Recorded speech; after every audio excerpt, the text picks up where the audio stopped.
I believe that every movie adheres to the 29-point story structure. No matter if the writer outlines first or dives in blind, the end product follows the same 29 beats. Palm Springs is my Exhibit P. A Twitter poll selected this as my new comedy, and I will be forever grateful that it won. I largely ignored this movie before because I bought into the trolly naysayers and their hate. Been on this damn planet 3.5 decades, so you'd think I'd learn better. Niles' failure to launch complacency within the time loop provides the emotional contrast to Sarah's guilt-driven desperation to escape. And just there, in that single sentence, we find the 29-point story structure perfectly intact. Though Palm Springs moves quickly, it does so on a very familiar path. Let's begin. A tight focus on the core elements of the protagonist's personality, inner conflict, and situation. Niles suffers the underwhelming nature of the everyday, while Sarah suffers the overwhelming nature of milestones and a life that progresses. And also guilt, but that's for later. Where, why, and how the protagonists exist in their world, with a focus on why they don't quite fit in. Niles swoops in to save Sarah from embarrassment, spouting fun facts like a talking Wikipedia page, which alarms several. He chips away at her dour mood, though she'd rather be anywhere else. A singular event that's never happened before, and is destined to lead the protagonist away from their status quo. Considering the nature of this movie, and Niles' later confession, it's a stretch that this eventuality never happened before. But for the story narrative we the audience are fed, this is a new moment for this specific story. An examination of what's different in light of the something new, what's the same in spite of it in relation to the status quo. Sarah gets a peek at the genuine Niles behind all that rehearsed choreography and fun fact vomit. She begins to shed the dour mood, almost as fast as Niles begins to shed his clothes. The discovery that things are less than ideal, or an exploration of how badly things are. Turns out, Niles is being hunted by Roy, the only other person who's managed to surprise him so far.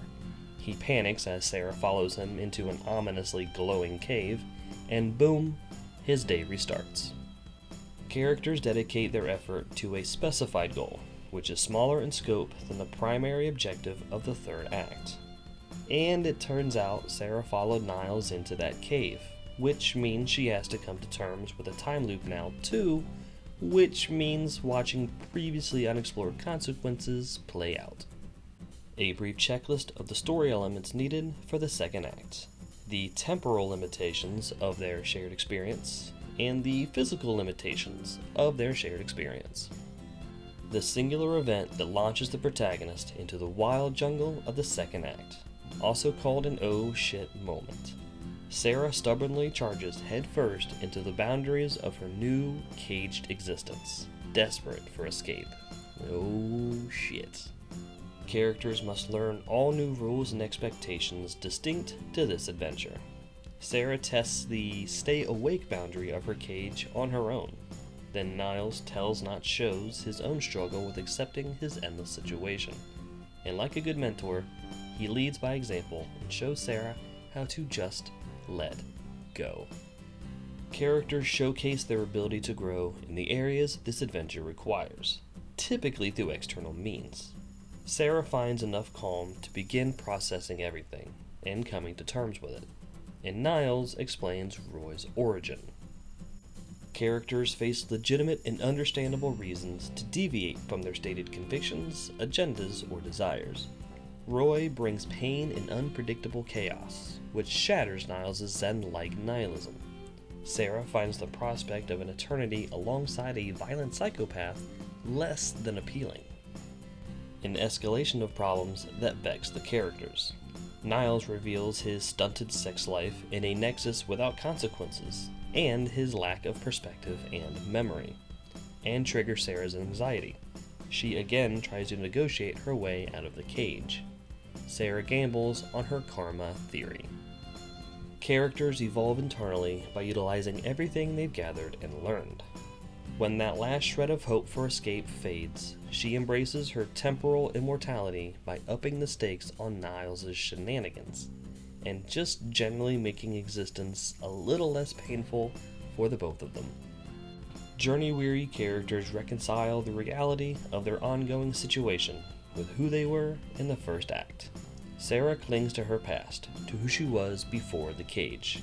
Niles clings to his nihilism to protect himself from more than just Roy. A singular event that strikes at the protagonist's core conflict. They're both alone together. Characters find a safe harbor that also provides needed answers for both external and internal conflicts. Sarah and Niles finally sleep together, and lying in bed too long forces Sarah to confront her betrayal of her sister's trust. Niles experiences a pleasant, stress-free time loop restart, and he doesn't understand what's different. The clarified objective is realized in part or in whole, though it's meaningless without the completion of the primary objective. Sarah gets the drop on Roy, while suffering through a fresh nihilistic meltdown. In existential conflict that wounds the character's sense of self, worldly identity, or their journey. Sarah battles herself out loud, desperate to take her mind off of the betrayal. Niles confesses to lying about sleeping with her before she became trapped in the cage, and her downward spiral quickens. He spends his days worried and looking for Sarah instead of whittling away his eternal boredom. An undeniable win for the protagonist, typically in direct connection to the rebirth. Niles' fresh nihilistic depression helps him piece together Sarah's side of the time loop. A grand loss directly connected to the character's newfound inability to quit the journey. Niles can't escape the cage of heartbreak, and still can't escape the cage of the time loop. A thematic freefall tied directly to the heavy price. Niles seeks out Roy, but instead of unhinged violence, he finds another man changed for the better, because Sarah is Sarah. A singular event that robs the protagonist of seemingly any chance of success. Roy, the only immortal still talking to Niles, cuts contact. Forever. Characters cannot return to their starting personas, and must turn to face the primary objective. During her absence, Sarah dedicates her time loops to higher education, and even manages to blow up the universe at least once. Characters move towards the climax while utilizing the major swings and sneaky misdirections of the story. Sarah finally reappears in Niles' endlessly painful existence, and revisits their earlier attempts to break free of the cage. But this is the only thing Niles has known for almost literally as long as he can remember, and it finally gave him Sarah. The final confrontation between the protagonist and the antagonistic force. Sarah gives her wedding speech, one influenced by countless years of time loops and life lessons. The singular event where the protagonist finally confronts their place in the status quo.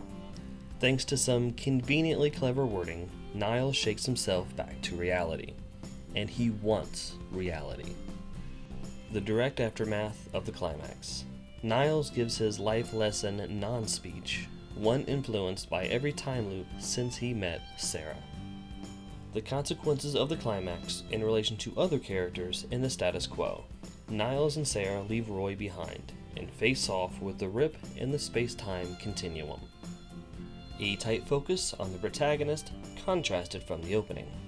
I chose this screenshot for the hilarity of calling for a tight focus and cutting to a wide bird's eye, but you're not supposed to explain the joke. Maybe next time I won't. Maybe next time I'll figure out my way around Hulu's pause menu.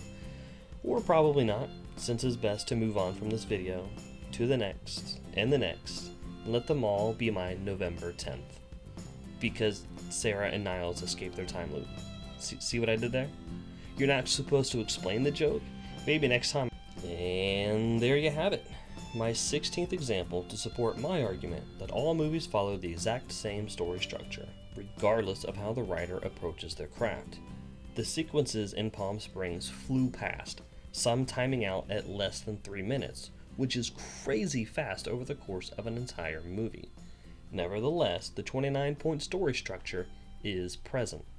But does this time loop rom-com follow the same plot beats as a dizzying tale of Gen X identity crisis, whose self-deprecating irony flew high above the heads of every millennial Kyle? Yes, yes, it arguably does. Next on my docket, Fight Club. Please subscribe to stay up to date with this and future videos, and please like and comment with your thoughts and reactions. I'll talk at you next time.